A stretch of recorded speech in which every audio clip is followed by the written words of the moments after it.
I'm 58 years old now, and I've been carrying a secret for 32 years that would sound impossible if I told you. But it's true, every word of it. In the spring of 1992, when I was 26 years old and working as a wildlife veterinary technician in the Cascade Mountains of Washington State, I found something in the woods that shouldn't exist. A baby, small enough to fit in my jacket, covered in reddish-brown fur with eyes that looked far too intelligent for any animal I'd ever treated. I brought it home. I saved its life. I raised it for 3 years in secret, and then I had to let it go. Her name was Willow, at least that's what I called her, and she was a Bigfoot. 29 years later, she came back. But she didn't come alone. This is the story of the most extraordinary relationship of my life, the impossible choice I made, and why sometimes the greatest act of love is knowing when to let go. It was April 18th, 1992, and I was hiking back to my truck after treating an injured black bear cub when I heard it. At first, I thought it was a human infant, that high-pitched wailing that triggers something primal in your brain. Makes you stop everything and listen. But we were 12 miles from the nearest road, 15 from the nearest town. There shouldn't have been anyone out here, especially not with a baby. I stood frozen on the trail, my medical kit heavy on my shoulder, listening to that cry echo through the Douglas firs. It was coming from somewhere off the path, maybe 100 yards to the east. Every instinct told me to investigate, but another part of me, the part that had spent 6 years working with wild animals, whispered that some things in these mountains were better left alone. The cry came again, weaker this time, more desperate. I checked my watch, 4:30 in the afternoon. I had maybe 3 hours of good daylight left. The smart thing would be to hike back to my truck, drive to the ranger station, report what I'd heard. Let someone else investigate, someone with backup, with proper equipment, with authority. But I was already stepping off the trail. The forest floor was soft with pine needles and moss muffling my footsteps. I moved slowly, carefully, the way I'd learned to approach injured wildlife. The crying had stopped, which somehow made it worse. Now there was just silence, and the whisper of wind through the trees and my own breathing, too loud in my ears. I thought about mountain lions, about bears protecting cubs, about all the ways this could go catastrophically wrong. The smell hit me about 50 feet in. Musky, unfamiliar, nothing like any animal I'd worked with, not quite mammal, not quite anything I could name. My heart was hammering now, my palms sweating despite the cool mountain air. Every rational part of my brain was screaming at me to turn around. Go back. This isn't your problem. But I kept walking. I found the source in a hollow at the base of a massive cedar, the kind of tree that had been growing here for centuries. At first, I couldn't process what I was seeing.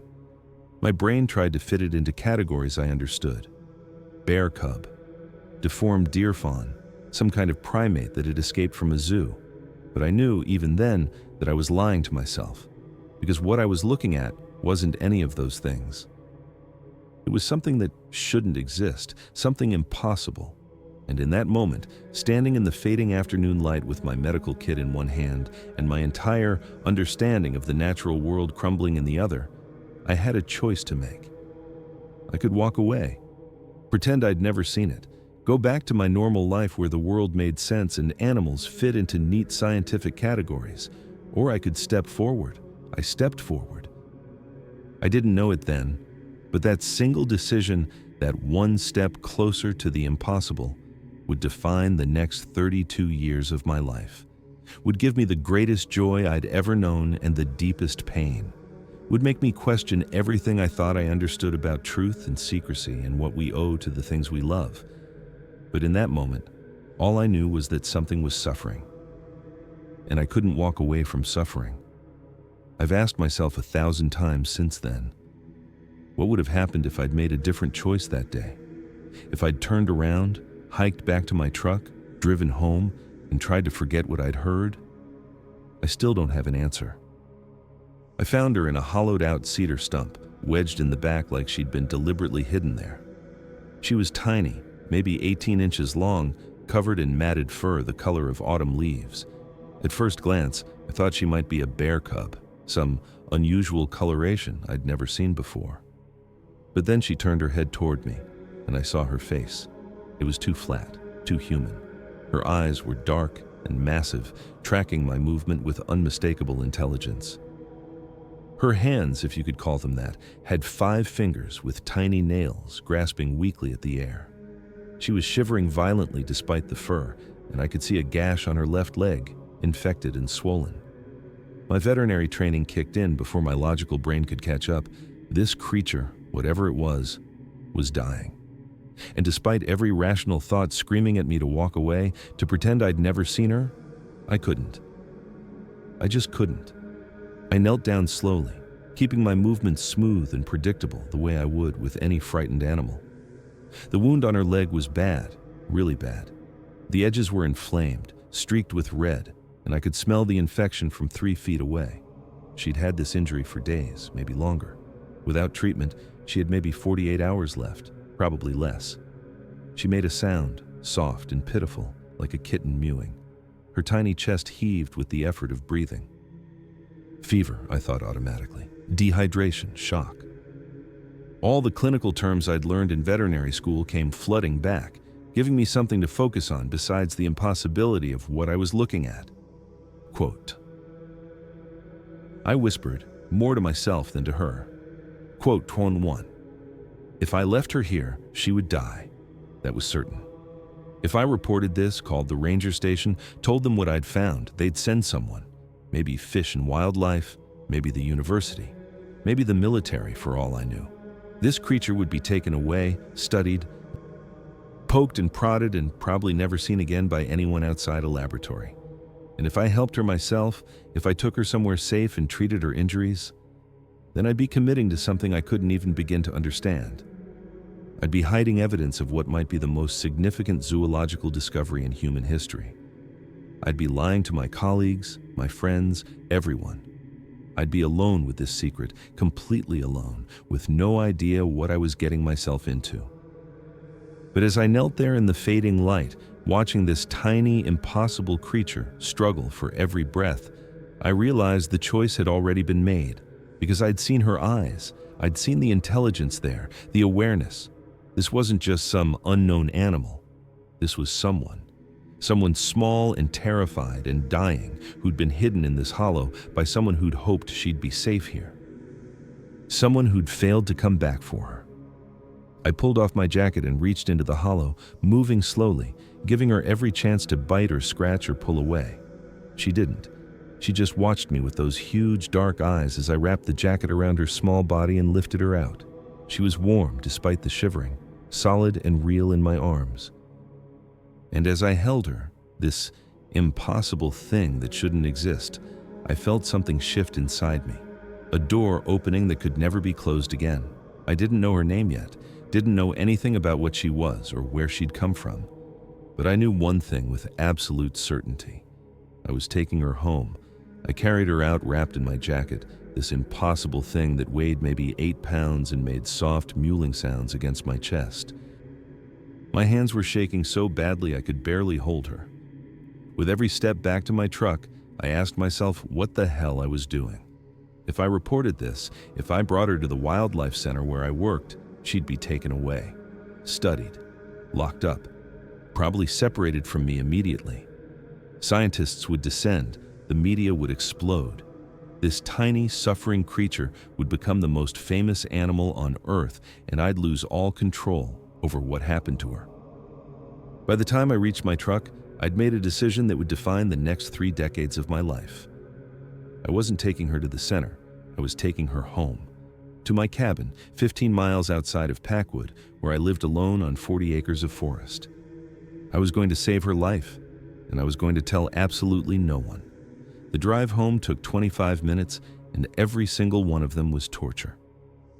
I'd laid her on the passenger seat, wrapped in my jacket with a spare blanket from the back. She was so still I kept reaching over to check if she was breathing. The fever was making her delirious. She'd whimper, then go quiet, then whimper again. Each sound felt like a knife in my chest. I kept the radio off, needed silence to think, needed to process what I was doing. I was a wildlife veterinary technician. My job, my literal professional obligation, was to report significant wildlife findings, injured animals, unusual behaviors, signs of disease, anything out of the ordinary. And this was so far beyond ordinary that I didn't even have words for it. I was committing career suicide. If anyone ever found out I'd hidden this, I'd be fired. Probably prosecuted, definitely vilified by the scientific community as someone who'd put personal feelings above the greater good of human knowledge. But every time I thought about calling someone, about doing the right thing, I imagined her in a cage, sedated, surrounded by strangers in lab coats taking samples, measurements, photographs, growing up behind glass walls while the world gawked at her. No, I couldn't do that to her. The cabin appeared through the trees, small and isolated, exactly as I'd left it that morning. I'd bought it 3 years ago specifically because I wanted space from people, wanted quiet, wanted to live on my own terms. Now that isolation felt like providence, like maybe I'd been preparing for this moment without knowing it. I carried her inside and went straight to the bathroom, the only room in the cabin with good lighting and a door that closed. I laid her on towels on the floor and finally let myself look at her properly under the bright overhead bulb. She was dying. I could see that clearly now. The infection had spread further than I'd thought. Her breathing was shallow and rapid. Her little hands kept clenching and unclenching weakly, like she was trying to hold on to something that wasn't there. "I don't know what I'm doing," I whispered to her, to myself, to whoever might be listening. "I don't know if I can save you. I don't even know what you are." She made a small sound, barely audible. Her eyes opened just slightly, unfocused, but somehow still aware. And in that moment, looking down at this tiny, impossible dying creature on my bathroom floor, I understood something. This wasn't about science or discovery or doing the right thing by some abstract moral code. This was about one very simple fact. I'd found someone who needed help, and I was the only one who could give it. Everything else, all the consequences and complications and lies I'd have to tell, that would come later. Right now, I had work to do. The first 72 hours were terrifying. I cleaned and sutured the leg wound in my kitchen using supplies I'd borrowed from the clinic, my hands steady from years of practice even as my mind reeled. She had a fever of 104 degrees. I gave her antibiotics meant for large dogs, guessing at the dosage based on her weight and praying I wasn't killing her. She wouldn't eat at first, turning away from everything I offered: formula, mashed fruit, raw meat. On the second day, delirious with fear that she'd die, I tried something random: canned salmon mixed with blueberries. She ate it. Devoured it, actually, making small, satisfied sounds I'd never heard from any animal. I cried with relief, sitting on my kitchen floor at 2 a.m, watching this impossible creature eat from a bowl I'd set on a towel. That's when I named her Willow, because she was small and delicate and bent but not broken, because she was surviving against all odds, because I needed to call her something other than it, or the creature. I called in sick to work that first week. Told them I had the flu, which wasn't entirely a lie. I was running on maybe 3 hours of sleep a night, checking Willow's temperature every 2 hours, monitoring the wound for signs the infection was spreading or, please God, receding. My hands smelled like antiseptic. My eyes burned from exhaustion. By day 4, the fever broke. I woke up on the couch where I'd been dozing, stumbled to the bathroom where I'd set up her recovery area, and found her sitting up. Actually sitting up, looking at me with clear eyes for the first time since I'd found her. I whispered, afraid to startle her. Quote 9. She tilted her head, studying me with an intensity that made my breath catch. Then she made a sound, soft and questioning, almost like she was asking where she was, who I was. I sat down slowly on the bathroom floor, keeping my distance. I had no idea if she understood words. But something in her expression shifted. Recognition. Maybe. Or just awareness that I wasn't a threat. She looked down at her bandaged leg, touched it carefully with those small, human-like fingers. Then she looked back at me and made another sound. Different this time. Softer. If I didn't know better, I would have sworn it was, quote, 11, quote. Over the next few days, I started to understand her patterns. She slept a lot, which made sense given how sick she'd been. When she was awake, she watched everything I did with those huge, dark eyes. If I left the room, she'd make a distressed sound until I came back. She only ate if I was sitting nearby, like she needed the company, the reassurance. On day 7, something changed. I was sitting on the bathroom floor reading a veterinary textbook, trying to figure out nutritional requirements for an animal I couldn't identify, when I felt something touch my arm. I looked up to find Willow had crawled over to me. She was sitting right next to me, her small hand resting on my forearm. We stayed like that for almost an hour, me reading, her just sitting close, occasionally making soft, comfortable sounds. And I realized something that should have terrified me, but instead felt strangely right. She'd imprinted on me, the way orphaned animals sometimes do with their rescuers. She saw me as safety, as family, as hers. And somewhere in those sleepless nights and desperate hours of trying to keep her alive, I'd started seeing her as mine too. Not mine to own, mine to protect, mine to care for, mine to love. I closed the textbook and looked down at her, this tiny, impossible creature who'd already changed my life in ways I was only beginning to understand. Quote 12, I whispered. She made a small sound and squeezed my arm gently with her fingers, and I knew right then that I was already too far gone to turn back. Willow grew faster than anything I'd ever seen. By 1 month, she'd doubled in size. By 3 months, she was the size of a 5-year-old human child, maybe 3 feet tall. By 6 months, she was 4.5 feet and stronger than me. I'd converted my basement into her space, insulated and heated, filled with blankets and climbing structures I built from logs. She was brilliant, frighteningly intelligent. By week 8, she understood dozens of words. By month 4, she could follow complex instructions, solve puzzles, even seemed to understand the concept of hiding when I had visitors, which was good, because I was starting to have a serious problem. My co-workers at the wildlife center were getting suspicious. I'd been calling in sick more than usual, turning down social invitations, becoming more isolated. My best friend Sarah had shown up unannounced twice, and both times I'd met her on the porch, claiming I had the flu and didn't want to get her sick. I was lying to everyone, and the lies were getting harder to maintain. The breakthrough moment came at month 5. I was in the kitchen making dinner, and Willow was in the basement as usual. I'd left my keys on the counter, and when I went to grab them, they were gone. I searched for 10 minutes, increasingly frustrated, before I heard a sound from the basement stairs. Willow was standing there, holding my keys out to me. She'd climbed the stairs, found what I was looking for, and brought them to me. I asked, stunned. She made a gesture, pointing at me, then at the counter where the keys had been, then at the door. She'd watched me search. She'd understood what I needed. She'd solved the problem. I took the keys from her hand, tears suddenly blurring my vision. "Thank you, sweetie." She made a pleased sound and touched my face gently, the way she did when she wanted reassurance. And I hugged her, this impossible creature who was becoming less like something I was caring for and more like someone I was raising. But that same week, Sarah called. "I'm worried about you," she said. "You've basically disappeared. You won't let anyone visit. You're always making excuses. Are you okay? Are you in some kind of trouble?" "I'm fine," I lied, hating myself for it.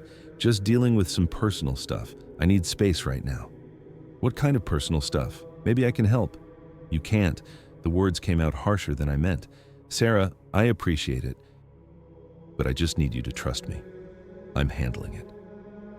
The silence on the other end of the line was heavy with hurt. "Okay," she said finally, "but I'm here when you're ready to talk." I hung up and sat at my kitchen table, head in my hands. Sarah had been my best friend for 8 years. She'd helped me move into this cabin, had been there through my worst breakup, had celebrated every small victory in my career. And I was shutting her out completely, lying to her face, pushing her away.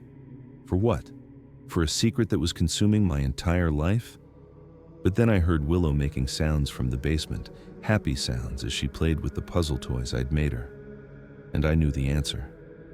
Yes. For this secret, I would lie to everyone. I would sacrifice every friendship, every social connection, every normal part of my life. Because Willow wasn't just a secret anymore. She was family. And you don't abandon family, no matter the cost. Even if that cost was becoming someone I barely recognized. Someone who lied reflexively, who avoided people, who'd built her entire existence around protecting something the world could never know about. I'd made my choice 6 months ago in that forest. And every day since, I'd been living with the consequences. By the time Willow was a year old in the spring of 1993, she was 5 feet tall, and our relationship had evolved into something I still struggle to describe. It wasn't like having a pet. It wasn't even like having a child, though that's the closest comparison. She was a person. Different from me, yes, but a person nonetheless. We communicated through a mixture of gestures, sounds, and expressions I'd learned to read. She'd help me around the cabin, handing me tools, organizing things with careful precision. She loved music, would sit completely still when I played guitar, her eyes closing in what looked like contentment. She was fascinated by books, couldn't read them, but would study the pictures for hours. And she trusted me completely. Would curl up next to me on the couch, her massive arm draped over my shoulders like a protective sibling. Sometimes I'd catch myself forgetting what she was, seeing only Willow, the gentle soul who'd become the center of my world. But then she'd do something wild, like disappear into the forest for hours and return with fresh-caught fish, moving through the trees with impossible silence. And I'd remember. She wasn't human. She was something else entirely, something caught between two worlds. One evening in late March, I was having a particularly rough day.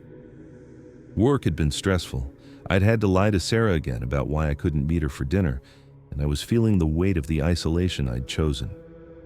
I came home exhausted, dropped my bag by the door, and just stood there in the kitchen, trying not to cry.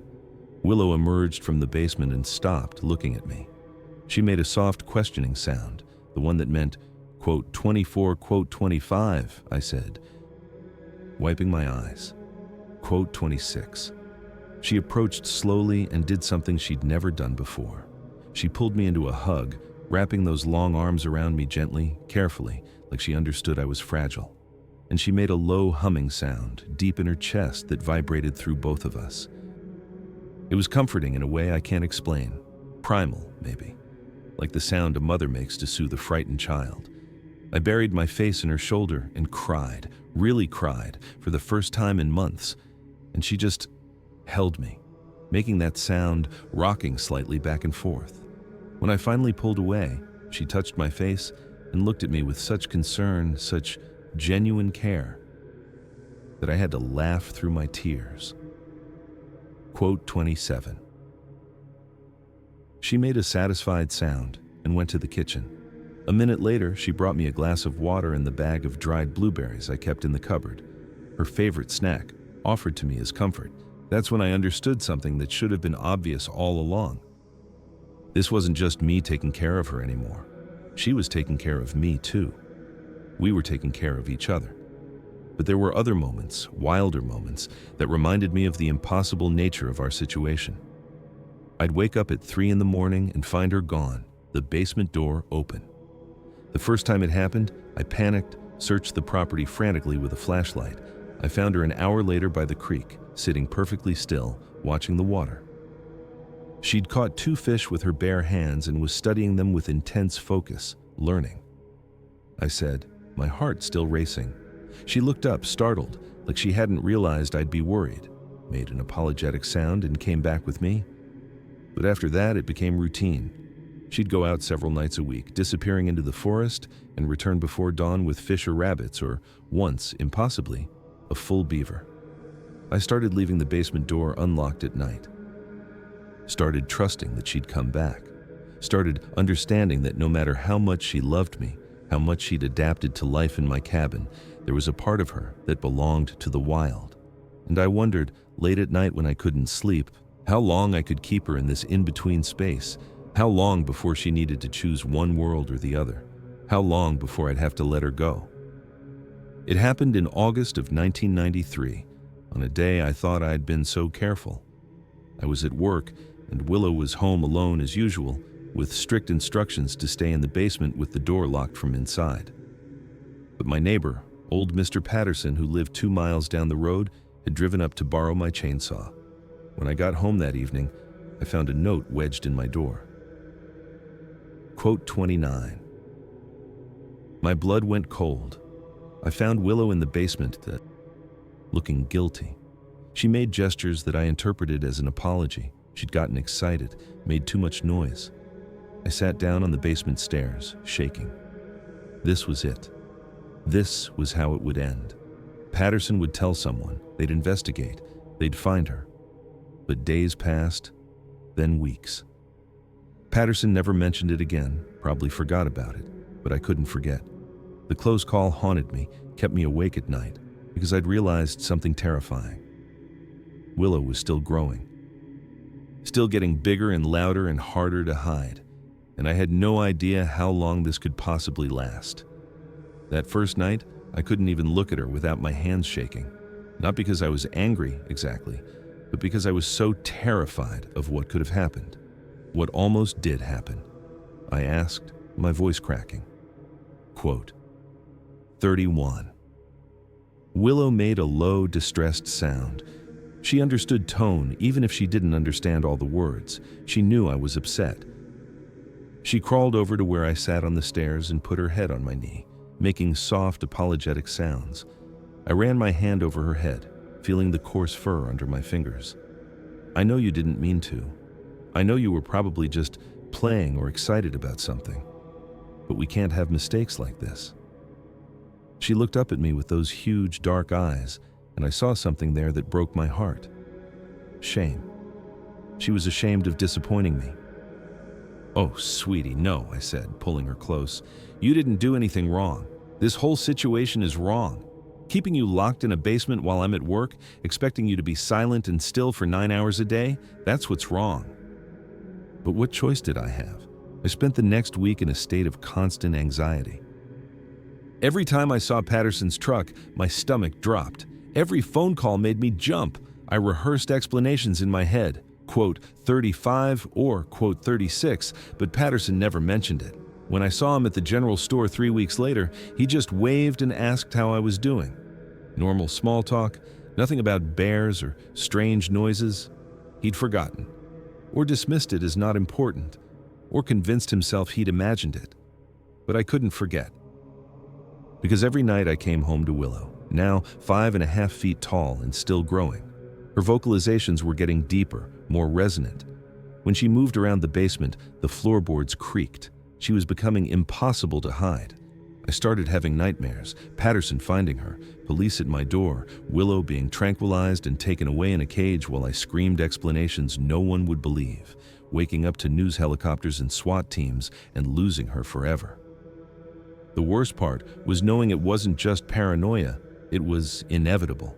Eventually, someone would hear something, see something, figure it out. The only question was when. And what would I do when that day came? Would I fight to protect her? Would I run? Would I finally tell the truth and face whatever consequences came? I didn't have answers. All I knew was that the secret I'd been keeping for 16 months was getting heavier by the day, and I didn't know how much longer I could carry it alone. By the spring of 1994, 2 years after I'd found her, Willow was 6 feet tall and nearly 200 pounds. The basement wasn't big enough anymore. She needed space, needed to move, needed to be outside more than the few hours after dark I could safely allow. And I was exhausted. Physically and emotionally drained from 2 years of constant vigilance, constant lying, constant fear. I'd lost touch with most of my friends. I'd turned down a promotion at work that would have required more hours. My entire life had narrowed to one purpose: protecting Willow. One night, I sat down across from her in the basement and had a conversation I'd been dreading.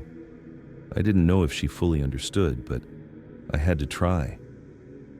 "You can't stay here forever," I said, my voice breaking. "You're getting too big, too strong. Someone's going to find out." She looked at me with those dark, intelligent eyes. Made a questioning sound. "You need to go back, to the forest, to wherever you came from, to find others like you." She made a sound I'd learned meant Hachi, quote 40, shaking her head, reached out and touched my face gently with one massive hand. But I knew the truth. This couldn't continue. And the choice I'd been avoiding for 2 years was right in front of me. I had to let her go. The words hung in the air between us. Willow made a distressed sound, low and mournful, that I'd only heard a handful of times before. She pulled her hand back and wrapped her arms around herself, making herself smaller, like she could somehow reverse the growth that was forcing this conversation. "I love you," I said, tears streaming down my face. "You know that, right? This isn't because I don't want you here. It's because I can't keep you safe anymore." She made another sound, pointing at the basement, at the cabin above us, at me. Her gestures were frantic, desperate. "This is home. You are home. Why leave?" "Because someone will find out," I said. "And when they do, they'll take you away from me. They'll lock you up somewhere, study you. And I won't be able to protect you from that. The only way to keep you safe is if you're somewhere they can't find you." Willow stood up abruptly and paced the small basement, agitated. She was too tall now, had to hunch slightly to avoid hitting her head on the ceiling joists. The sight of her cramped in this space, this prison I'd created, made my chest ache, I said gently. She stopped pacing and looked at me, and in her expression I saw something that gutted me. Fear. Not of the forest or of being alone, but of losing me. Of being abandoned again, the way she must have been abandoned as an infant. I stood up and went to her. Wrapping my arms around her as much as I could, she was so much bigger than me now that hugging her felt like hugging a tree. I whispered into her shoulder. Quote 48. She made a sound that was unmistakably a sob. I didn't even know she could cry until that moment, but her chest was heaving, and when I pulled back to look at her face, her eyes were wet. We sat on the floor together, holding each other, and cried. Two beings who shouldn't have ever met, who'd built something impossible together, facing the inevitable end. "I'll help you," I said finally, when we'd both calmed down enough to breathe. Quote 50. Willow made a skeptical sound. She didn't believe there were others, or maybe she just didn't care. All she knew was me. But I'd made my decision, not because it was easy, because it was the only choice that gave her a chance at a real life, even if it meant destroying mine in the process. I spent the next year trying to prepare her for a life I could barely imagine. During our nighttime forest walks, I stopped leading. Let her choose the path, find her own way. I encouraged her to catch her own food, to build shelter, to climb and run and use all that impossible strength and agility. She was a natural, could move through the forest like smoke, completely silent despite her size, could track deer and elk by scent alone, could build a shelter from branches and moss in under an hour that would keep her warm and dry. But there was one problem. She didn't want to leave me. Every time I suggested she stay out longer, explore further, she'd return to the cabin within hours. She'd look at me like I was abandoning her. And maybe I was. I'd saved her life, raised her, become her entire world. And now I was trying to push her away for her own good. The guilt was crushing. Some nights I'd lie awake wondering if I was doing the right thing. Maybe we could make this work somehow. Maybe I could move somewhere more remote, build something bigger. But I knew that was fantasy. She needed more than I could give her. She needed to be free. One night in October of 1994, about 6 months into this process, we were deep in the forest when Willow caught a rabbit. She'd been practicing hunting for weeks. But this was the first time she'd actually succeeded. She stood there holding it so proud and brought it to me like a gift, I said gently. Quote 52. She made a confused sound. We'd always shared food. That was our routine. "You need to learn to take care of yourself," I explained, my throat tight. "Out here, alone, you'll need to hunt and eat on your own."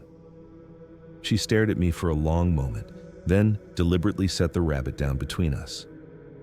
A gesture I understood perfectly. I won't eat unless you eat with me. My resolve crumbled. We prepared the rabbit together and shared it, sitting by a small fire I'd taught her to build. And I wondered, not for the first time, if I was making a terrible mistake. "What if there are no others like you out there?" I asked her quietly. "What if you're alone, What if I'm sending you into a life of complete isolation?" She looked at me through the firelight and made a soft sound. Then she pointed at me, then at herself, then made a gesture of two things together. "We're alone together," she seemed to say, "and that's enough." "But it's not enough," I whispered. "You deserve more than hiding in a basement, more than only coming out at night. You deserve to run free, to explore, to live without fear." She made a sound that might have been disagreement, pointed at the cabin's direction, at me again. Home, safe, good. 2 weeks later, I tried something different. I told her I needed her to stay out for a full night, to practice being independent. I'd meet her at dawn at our usual spot. She agreed, reluctantly. I hiked back to the cabin alone, every step feeling like betrayal. I barely slept, checking the clock every 20 minutes. At 5 in the morning, I couldn't take it anymore.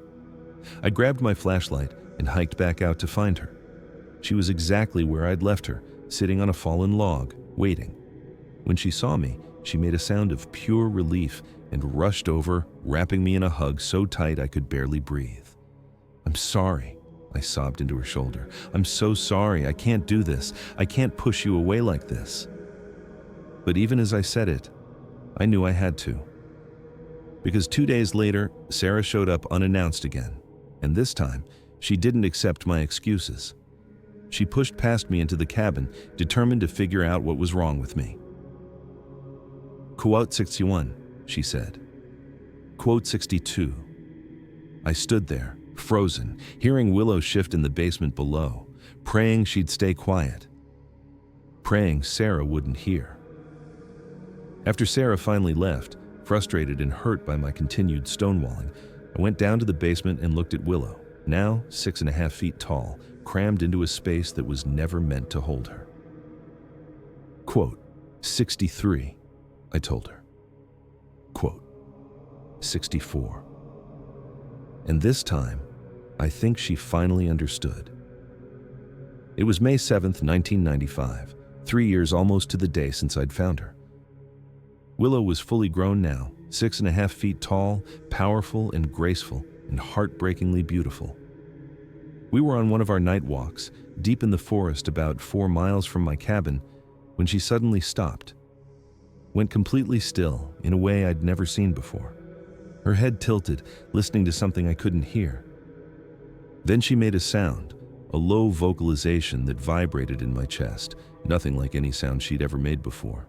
And from somewhere in the darkness ahead, something answered. The same sound, deeper and resonant. Willow looked at me, and I saw something in her expression I'd never seen.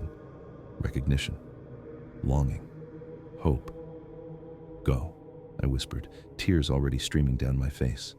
Go see. It's okay. She hesitated for just a moment. Then she moved forward into the darkness, and I followed at a distance, my heart hammering. In a small clearing, illuminated by moonlight, stood 3 of them.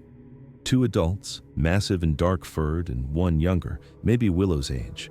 They were watching her approach, watching me, and I understood. This was her family. They'd been looking for her. And after 3 years, they'd finally found her. I stayed at the edge of the clearing, barely breathing. The larger of the 2 adults, the female, took a step toward Willow. She was enormous, at least 7 feet tall, her fur so dark it was almost black in the moonlight.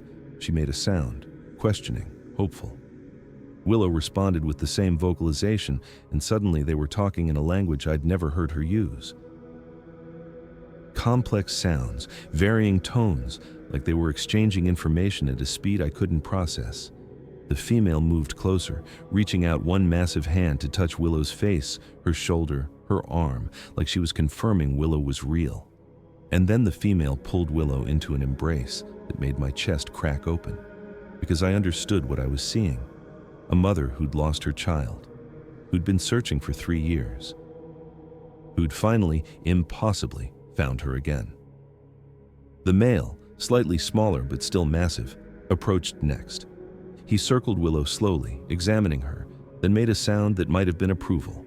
The younger one, the sibling maybe, hung back shyly before approaching and touching Willow's hand with curious fingers.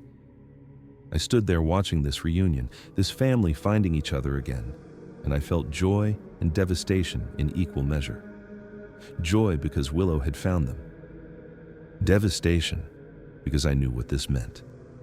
The female suddenly turned toward me. I froze, my heart stopping. She was so much bigger than Willow, so much more powerful. If she saw me as a threat, as someone who'd taken her child, there was nothing I could do to defend myself. But she didn't attack. She walked toward me slowly, deliberately, and stopped about 10 feet away. We looked at each other, two mothers separated by species but connected by the same creature. She made a sound, low and gentle. Then she did something that destroyed me completely. She placed one hand over her heart, then extended it toward me. Palm out, fingers spread. Thank you. I couldn't speak, could barely see through my tears. But I copied the gesture, hand over my heart, then extended toward her. She nodded once, understanding. Then she made another sound, and Willow approached, moving between her birth mother and me, caught between two worlds, two families. Quote, 67. I managed to say, my voice breaking. Quote 68. Willow made a distressed sound, looking between me and her family. She moved to me, wrapped her arms around me one more time, and I held her as tight as I could, memorizing the feel of her, the warmth of her, the way she smelled like pine and moss and home. I whispered. Quote, 70. She pulled back and touched my face, made a sound that was unmistakably goodbye. And then she turned and walked back to her mother, her father, her sibling. The family made sounds to each other, some kind of decision. Then they turned as one and began walking toward the deeper forest. Willow looked back once, and I raised my hand in a wave. She hesitated, and then she followed her family into the darkness. I stood in that clearing for I don't know how long, watching the empty space where they'd disappeared, and then I collapsed onto the forest floor and sobbed until I had nothing left. They stood in that clearing for what felt like hours. It was probably only 20 minutes.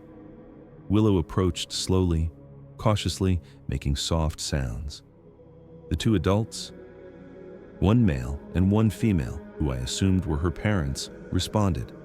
They touched her face, her shoulders, examining her like they couldn't believe she was real. The younger one, maybe a sibling, circled her curiously. And then all four of them looked at me. I stood 30 feet away, barely breathing, having no idea what was about to happen. The female, the mother I assumed, approached me. She was massive, at least 7 feet tall, and I should have been terrified. But I wasn't. She stopped a few feet away and made a sound, low and gentle. Then she did something I'll never forget. She placed one enormous hand over her heart, then extended it toward me. Thank you. I understood it as clearly as if she'd spoken English. I whispered.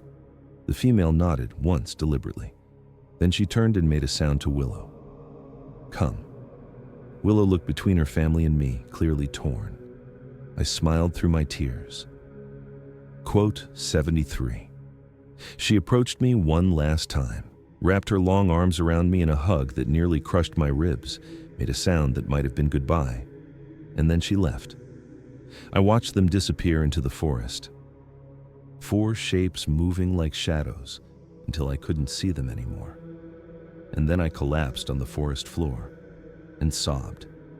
I don't know how long I sat there, long enough that the moon moved across the sky, long enough that the cold seeped through my jeans and made my legs numb, long enough that I ran out of tears and just sat there, hollow and empty, staring at the space where they'd vanished. Part of me kept expecting Willow to come back, to change her mind, to choose me over them, to say she didn't want to leave. And I didn't know if I wanted that or feared it. Because if she came back, I'd have to be strong enough to send her away again, and I wasn't sure I could do it twice. But she didn't come back. The walk home was the longest 4 miles of my life. Every step felt wrong. My body knew I was supposed to have Willow beside me, her presence solid and reassuring in the darkness. Without her, the forest felt empty, threatening. I was alone in a way I hadn't been for 3 years. When I got back to the cabin, I stood in the doorway and couldn't make myself go inside, because inside was the basement where she'd lived, the blankets that still smelled like her, the climbing structures I'd built, the bowls I'd fed her from, all the evidence of a life we'd shared that was over now. I finally forced myself in around 4 a.m, went straight to bed without looking at the basement door. But I couldn't sleep. Just lay there staring at the ceiling, listening to the silence. No sounds from below, no soft breathing, no gentle movements as she shifted in her sleep. Just emptiness. Over the next few days, I moved through life like a ghost. Went to work, came home, barely ate. Sarah called twice. I didn't answer. What would I say? Quote 74. A week after that night, I finally went down to the basement, stood in the space that had been hers, and felt the absence like a physical wound. I'd done the right thing. I knew I'd done the right thing. She was with her family now, learning to be what she was meant to be, living free instead of hiding. But knowing something is right doesn't make it hurt less. I gathered up her blankets slowly, breathing in her scent one last time before washing them. Took apart the climbing structures. Cleaned until no evidence remained that she'd ever been there. And with each item I packed away, each trace I erased, I felt her slipping further away from me.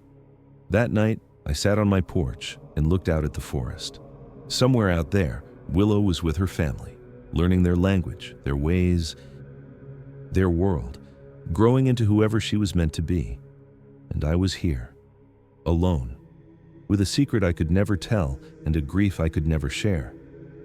I'd spent 3 years preparing for this moment, but nothing could have prepared me for how much it would break me. The next 29 years were the longest of my life. I went back to my normal routine, or tried to. Worked at the wildlife center, socialized more, dated occasionally, though nothing ever lasted. Moved to a smaller place in town after 5 years because the cabin felt too empty, too full of memories. Got promoted, eventually became the head veterinary technician, trained younger staff members. Had a life that looked normal from the outside, but inside, I was waiting. I never stopped looking at the forest and wondering where she was, if she was happy, if she remembered me. I never told anyone the truth, carried the secret alone for nearly 3 decades. Sometimes I'd dream about her, wake up with tears on my face. On the anniversary of the day I found her, I'd drive out to those woods and walk the old trails, half hoping to see her, half terrified I never would. People thought I was just a quiet, eccentric woman who preferred animals to people. They had no idea I was mourning a relationship that had defined my entire adult life. A daughter, a friend, a miracle I'd held for 3 perfect years and then had to release. Sarah and I eventually repaired our friendship, though it was never quite the same. She'd ask sometimes about those years when I'd pushed everyone away, and I'd give vague answers about personal struggles and needing space. She accepted it, but I could see the hurt never fully healed. The knowledge that I'd shut her out so completely and never explained why. I dated a man named Marcus for 2 years in the early 2000s. He was kind, patient, wanted to get serious. But when he started talking about moving in together, about building a future, I panicked and ended it. How could I explain that I couldn't commit because part of me was still waiting for someone who might never come back, someone I could never tell him about? "You're not really here," he said the night we broke up. "I don't know where you are, but you're not here with me." He was right. I was in the forest, 3 years old again, watching Willow disappear into the darkness. The promotions at work felt hollow. Being named head veterinary technician in 2007 should have been a triumph. But all I could think was that Willow would have been 15 years old, fully grown, living somewhere in those mountains with her family. I wondered constantly if I'd made the right choice, if sending her away had actually kept her safe, or if I had abandoned her to danger I couldn't protect her from. Every news story about missing hikers, about strange sounds in the forest, about unexplained incidents, I'd scan them frantically, terrified I'd find evidence that something had happened to her. Every April 18th, I'd take the day off work. Drive out to the old cabin, now owned by a young family I'd never met. I'd park at the trailhead and walk the path we used to take on our night walks, 4 miles deep to the clearing where I'd last seen her, I'd sit there for hours just listening, hoping, year after year after year. Nothing. On the 20th anniversary, in 2015, I brought a gift, a bag of dried blueberries, her favorite, and left it on a flat rock in the center of the clearing. Felt ridiculous doing it, like I was leaving an offering to a ghost, but I needed to do something to mark the day, to acknowledge what I'd lost. The blueberries were gone the next morning when I checked, probably taken by birds or squirrels. But for a moment, when I saw the empty rock, my heart leapt with irrational hope. I started talking to a therapist in 2018 when the loneliness got too heavy to carry alone. I couldn't tell her the truth, obviously.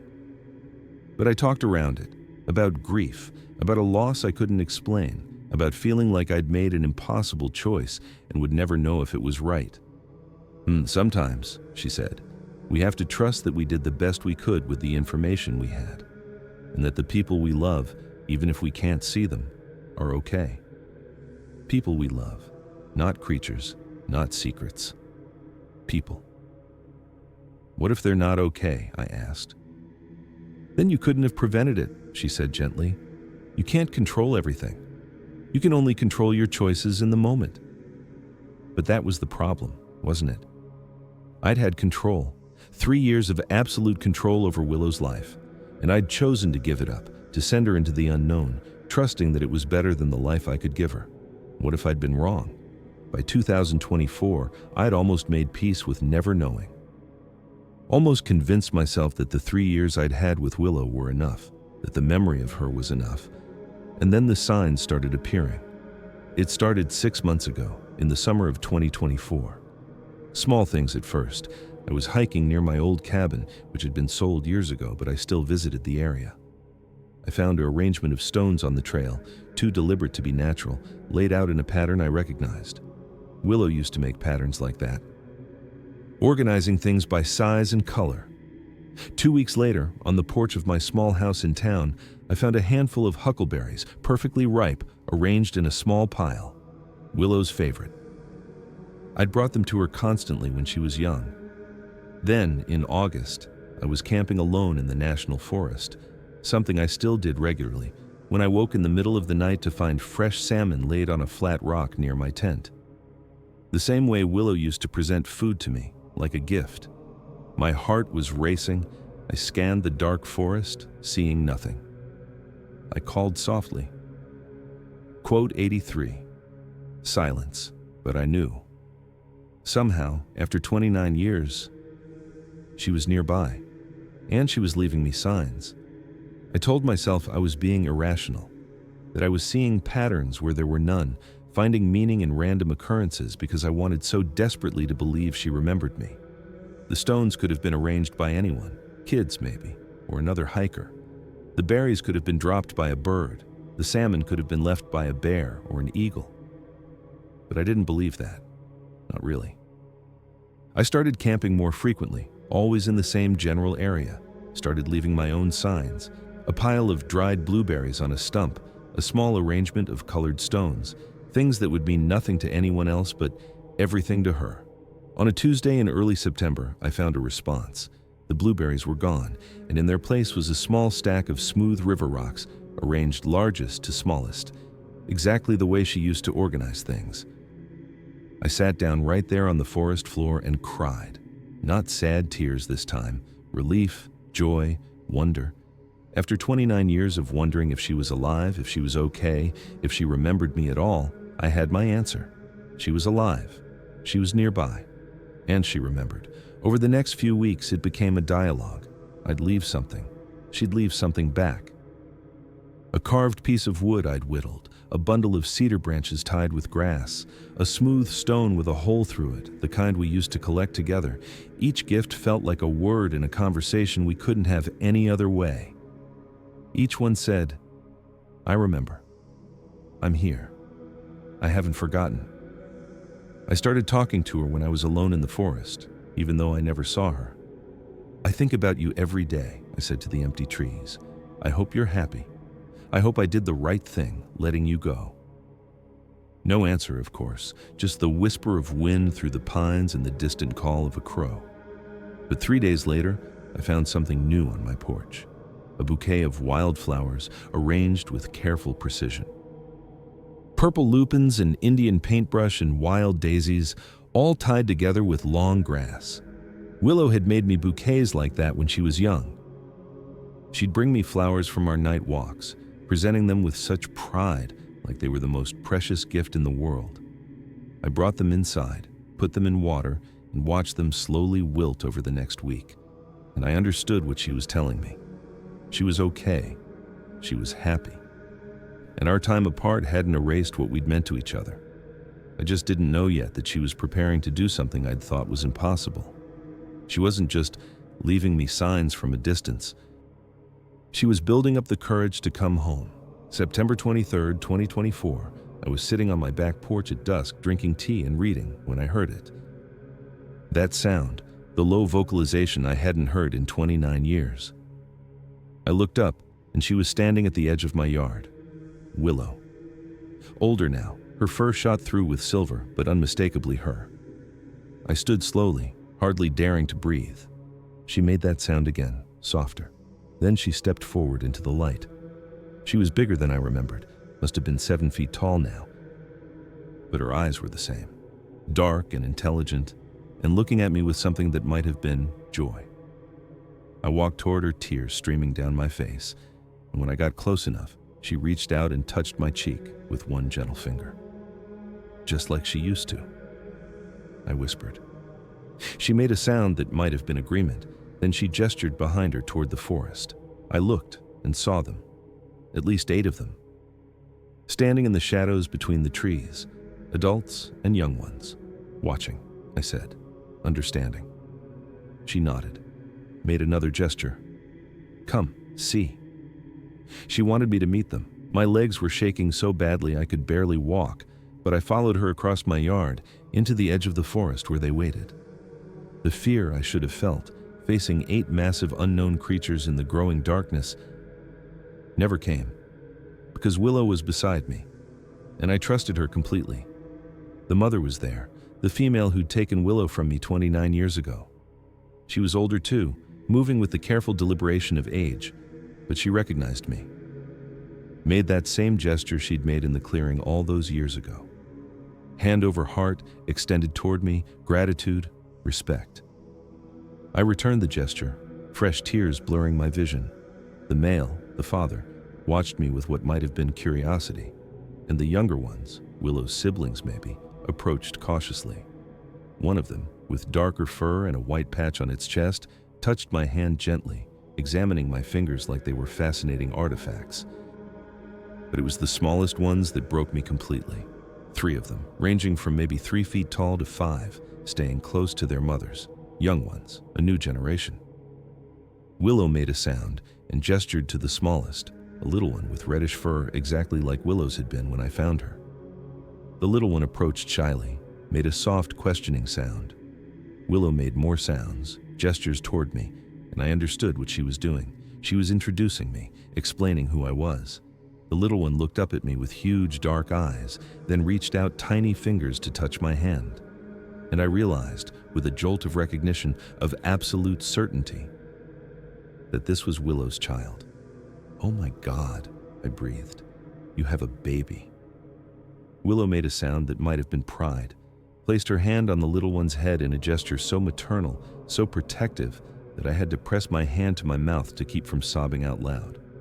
She'd become a mother, had built a life, a family, had raised her own child in the wild, the way her parents had tried to raise her before she was lost, and I found her. And she'd brought them here, to me, to show me, to let me see that everything had turned out okay. One of the other adults approached, a male slightly smaller than Willow's father. He stood close to Willow, protective, and I understood. Her mate, the father of her child. Willow gestured between them, made sounds I didn't understand but felt in my chest. This is my family. This is my life, I said, my voice breaking. Quote 94. We stood there in the gathering darkness, this impossible gathering of species, of families, of past and present. The tribe seemed comfortable with me. no longer wary. The young ones played nearby, climbing trees and chasing each other with soft chirping sounds. The adults sat in a loose circle, communicating in their complex language while occasionally glancing my way. And Willow stayed beside me, sometimes touching my shoulder or my hand, like she needed to keep confirming I was real. After what might have been an hour, the mother made a sound. Time to go. The tribe began gathering, preparing to leave. Willow looked at me, made a questioning sound. "Will you be here?" I said. She touched my face one more time, gentle and careful. Then she turned to her child, her mate, her family, and led them back into the forest. But this time, when I watched her disappear into the darkness, I wasn't devastated, because I knew she'd come back. I followed Willow into the forest, my heart pounding with a mixture of excitement and terror. The tribe watched as we approached, their dark eyes tracking every movement. Willow made a series of sounds, gestures toward me, and I realized she was introducing me, explaining who I was. The female from that night 29 years ago, Willow's mother, stepped forward. She was older too, moving with careful dignity, but she remembered. Made that same gesture, hand over heart, then extended toward me. The male beside her, grizzled and massive, studied me with what might have been approval. Then the young ones approached, 5 of them ranging from small children to teenagers in human terms, their curiosity overcoming their caution. Willow made sounds I interpreted as, "This is the human who saved me," and I watched their expressions change from wariness to fascination. One of the smallest ones, maybe 3 feet tall with reddish fur like Willow's, reached out and touched my hand with tiny fingers. I knelt down, smiling through tears. "Quote 98, I said softly. The little one made a chirping sound, then looked up at what I assumed was its mother, one of the younger adults, and I understood. This was Willow's child. She had a family now. A whole life I'd never been part of. Willow's child studied me with the same intense curiosity Willow had shown as an infant, reached up and touched my face, my hair, fascinated by how different I was. Then, made a questioning sound to Willow. Willow responded with a series of soft vocalizations, and I caught my breath. She was talking about me, telling her child stories maybe. About the cabin, about the basement, about the 3 years we'd spent together. The little one listened intently, then looked back at me with what might have been understanding, made a sound, and hugged my leg with surprising strength. I looked up at Willow, tears streaming freely now. I asked, knowing she couldn't answer but needing to ask anyway. Willow made a sound, soft and melodic. Not a name I could pronounce, but a name nonetheless. And then she made another gesture, showing me how tall her child was, how much they'd grown. Pride. Pure parental pride, I whispered. Quote Manomo 1. The tribe had settled into a loose circle around us, the adults watching with what seemed like approval. Willow gestured for me to sit, and I lowered myself onto the forest floor. The little one immediately climbed into my lap, exploring my jacket pockets with curious fingers. Over the next hour, I got to see their world, the way they communicated through complex sounds and gestures, the way the young ones played, climbing trees with impossible agility, wrestling and chasing each other while the adults watched protectively. The way they shared food, passing around berries and roots and strips of dried meat with careful consideration for who needed what. Willow's mate, the male who'd stayed close to her, approached me cautiously. He was massive, easily 7 feet tall, with dark fur and intelligent eyes. He made a sound to Willow, questioning. Willow responded, gesturing between us, and I understood she was vouching for me, telling him I was safe, I was family. He studied me for a long moment, then did something unexpected. He offered me food, a handful of huckleberries presented with careful formality. I took them, overwhelmed, I said, knowing he couldn't understand the words, but hoping he'd understand the tone. He nodded once, satisfied, and returned to Willow's side. And I realized what had just happened. He'd accepted me, given me a place, however temporary, in their family. As the evening deepened, Willow showed me more. How they built temporary shelters from branches and moss, how they used stones to crack open nuts, how they organized their camp with clear purpose and structure. This wasn't just survival, this was culture, society, a way of life that had existed long before humans and would continue long after. And Willow was part of it, fully integrated, respected, loved. She had a mate who looked at her with obvious devotion, a child who clung to her with complete trust, a mother who touched her shoulder with gentle affection, a place in this family, this tribe, this world. Everything I'd hoped for when I let her go. Everything I'd prayed she'd find. At some point, Willow's mother approached me again. She sat down beside me, massive and ancient, and looked at me with eyes that held decades of wisdom. Then she placed one enormous hand on my shoulder. Gentle, grateful. You gave her back to us, that gesture said, and she became who she was meant to be. I covered her hand with mine, tears flowing freely. Thank you for finding her, I whispered. Thank you for taking care of her. She nodded, understanding the emotion if not the words. And in that moment, sitting in the forest, surrounded by creatures that shouldn't exist, I felt a peace I hadn't known in 29 years. I'd made the right choice. Finally, I knew for certain I'd made the right choice. We spent 3 hours together that night. They showed me their temporary camp, a series of shelters built with skill that suggested centuries of knowledge. They shared food with me, fish and berries and roots I didn't recognize. The children climbed the trees above us, showing off, while the adults sat in a circle with me in the middle. Willow stayed close, translating when she could, helping me understand their gestures and sounds. And slowly, I began to comprehend what was happening. They weren't just visiting, they were giving me a gift. The gift of knowing what had happened to Willow. Of seeing that she was happy, healthy, surrounded by love and family. They were showing me that my choice to let her go, as painful as it had been the right one. Around midnight, the mother made a sound, and the tribe began to gather, preparing to leave. Willow approached me one last time. She touched my face again, made a sound that was unmistakably affection.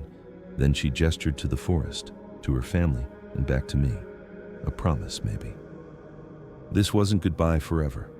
Just goodbye for now, I whispered. She nodded.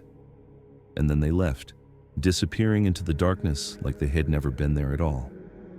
I stood at the edge of the forest, long after they'd gone, listening to the silence, feeling the weight of what had just happened settle over me like a blanket.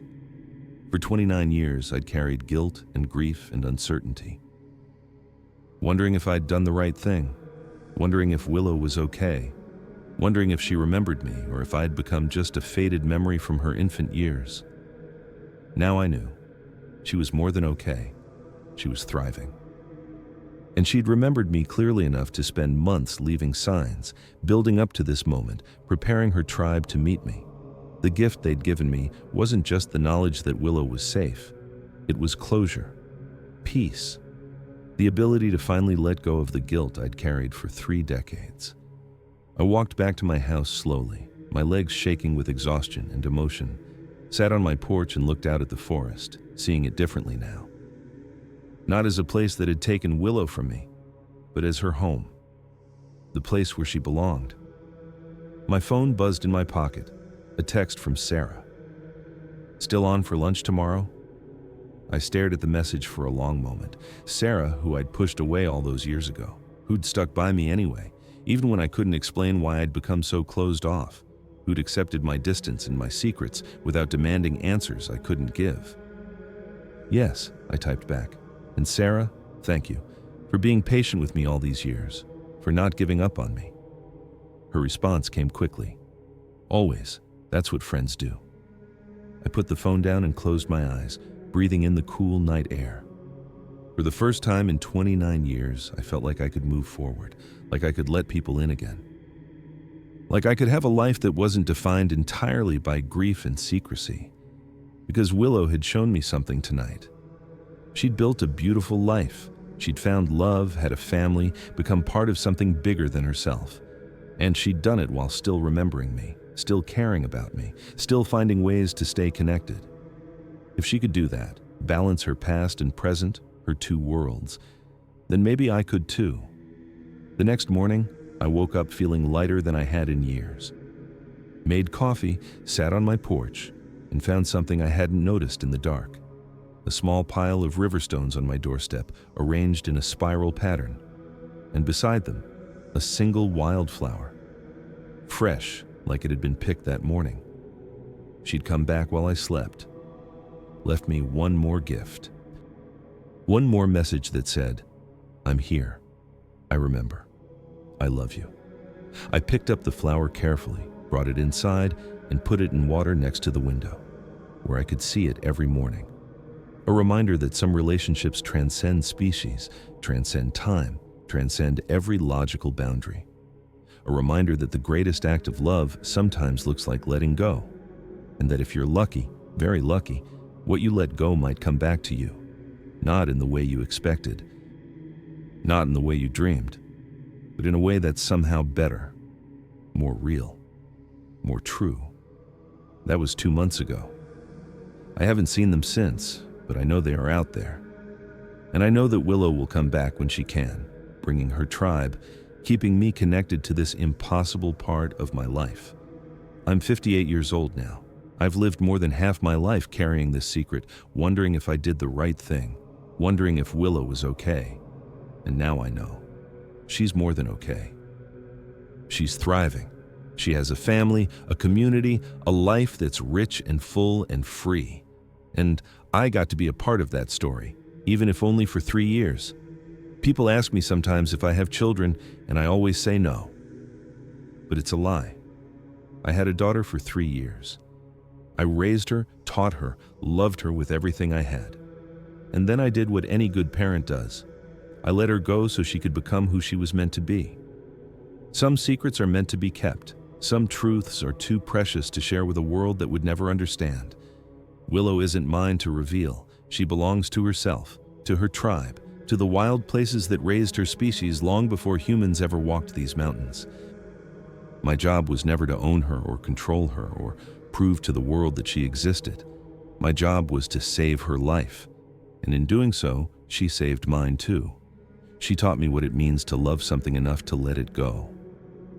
And that's a lesson worth keeping secret. This morning, like most mornings now, I found a small gift on my porch, a perfect pine cone placed deliberately on the railing. Yesterday, it was 3 smooth stones arranged in a triangle. The day before, a bundle of cedar branches tied with grass. Small reminders that I'm not alone, that somewhere in those mountains, Willow is thinking of me the way I think of her. I keep them all, have a whole shelf in my house dedicated to these gifts. River stones and feathers and dried flowers and pieces of bark with interesting patterns. My own secret museum, evidence of a relationship that the world would never believe. Sarah came over for dinner last week. She saw the shelf and asked about it. "You've really gotten into collecting natural objects," she said, smiling. "It's sweet, very you." I almost told her. After 32 years of keeping this secret, I almost said the words. My daughter brings them to me, the daughter I raised for 3 years, the daughter who's a Bigfoot. But I didn't, because it's not my secret to tell. It's Willow's. It belongs to her tribe, to the wild places they inhabit, to a world that exists parallel to ours but separate from it. Instead, I just smiled and said, "Yeah, I like having reminders of the forest, of things that matter." And Sarah, wonderful Sarah who stuck by me through everything, squeezed my hand and said, quote 1115. She was right. I am at peace, finally, because I understand now what I couldn't understand at 26. That loving someone doesn't mean keeping them.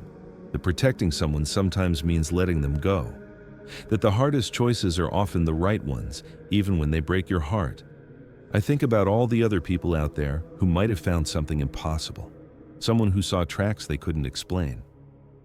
Someone who heard sounds in the forest that didn't match any known animal. Someone who glimpsed something massive and human-like disappearing into the trees. And I wonder how many of them made the choice I made. To stay silent. To protect rather than expose. To keep the secret because the alternative, bringing these creatures into the harsh light of human scrutiny, would destroy them. Maybe I'm not alone in this. Maybe there are others out there carrying similar secrets, protecting similar truths, Or maybe Willow was the only one. A singular miracle. A once-in-a-lifetime encounter between two species that were never meant to cross paths.